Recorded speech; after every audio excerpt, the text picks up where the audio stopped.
नमस्कार, मी लतिका महाराष्ट्र रेसिपीमध्ये मी तुमचं स्वागत करत आहे। आज आपण पाहणार आहे छाज रेसिपी, पण त्याआधी चॅनलला सबस्क्राइब करा आणि बेल आयकॉनवर क्लिक करा। आपण मसाले छाज बनवणार आहे। त्यासाठी बघा 200 ग्रॅम दही घेतलेले आहे। हे थोडंसं आंबट दही आहे, घरी लावलेलं आहे। हे काळं मीठ आहे, साधं मीठ आहे। जिरे बघा मी असे लालसर कलरवर भाजून कुटून घेतलेले आहेत। 6 ते 7 मिरी आहेत बघा, मी कुटून घेतलेले आहेत। थोडीशी कोथिंबीर आहे, पुदिना आहे, हिरवी मिरची आहे आणि 2 ते 3 ग्लास थंड पाणी घेतलेलं एकदम। तर आता आपण ना हे बाकीचं ना मिक्सरला बारीक करून घेऊया। ही एकच मिरची टाकलेली आहे बघा। ह्याच्यामध्ये आपण पुदिना टाकूया। पुदिना आता तुम्हाला किती प्रमाण पाहिजे ग्लासाचं त्याच्या ह्याने टाकायचं। हे बघा एवढी कोथिंबीर टाकलेली आहे। आता आपण बघा ह्याच्यामध्ये ना अर्धा चमचा जिरे टाकूया। हे बघा थोडेसे 2 चिमूट मिरीपूड। हे बघा अर्धा चमचा काळं मीठ आणि थोडंसं साधं मीठ। आता हे ना आपण मिक्सरला बारीक करून घेऊया एवढं। हे बघा आता हे मिक्सरला बारीक करून घेतलेलं आहे। तर हे काय जास्त बारीक करायचं नाही, आपल्याला थोडं मोठं मोठं ठेवायचे। हे बघा असं करायचं, असं टाईपमध्ये बारीक करायचे। आता मी एक टोप घेतलेला आहे बघा, त्याच्यामध्ये हे दही वतते।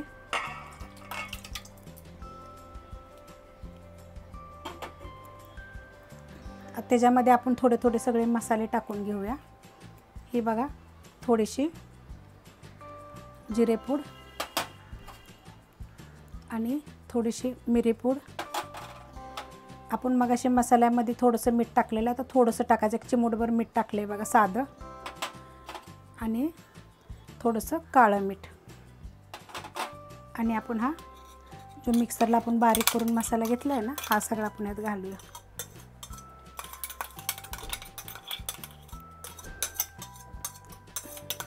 एक चमच ना जिरे गरम करायचे, चांगले भाजायचे आणि मग बारीक करायचे। 1 ते 1.5 चमचा 4 ग्लाससाठी लागतो बघा। आता आपण ह्याच्यामध्ये बघा हे मी 3 ग्लास पाणी घेतलेलं आहे थंड। आता आपण हे हलवून घेऊया चांगलं बघा, फिरकीने आपण हे हलवून घेऊया।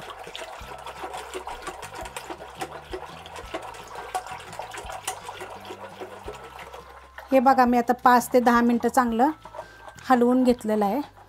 आणि ह्याला काय आहे, जर आपण दही लावलं ना तर दूध गरम केल्यानंतर बघा त्याची साय जी येते थंड झाल्यावर ना, साधारण थंड झाल्यावर साय काढून टाकायची, नाहीतर दही लावल्यावर वरचं दही काढून टाकायचं। साईच्या दह्याचं ना छान चांगलं होत नाही।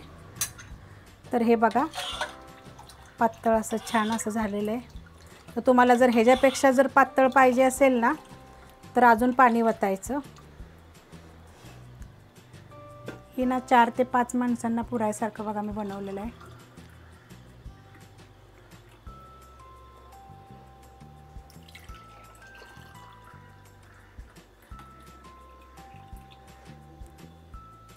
छाज कसं जेवढं एकदम पाण्यागत असेल ना चवदार, तर छान लागतं।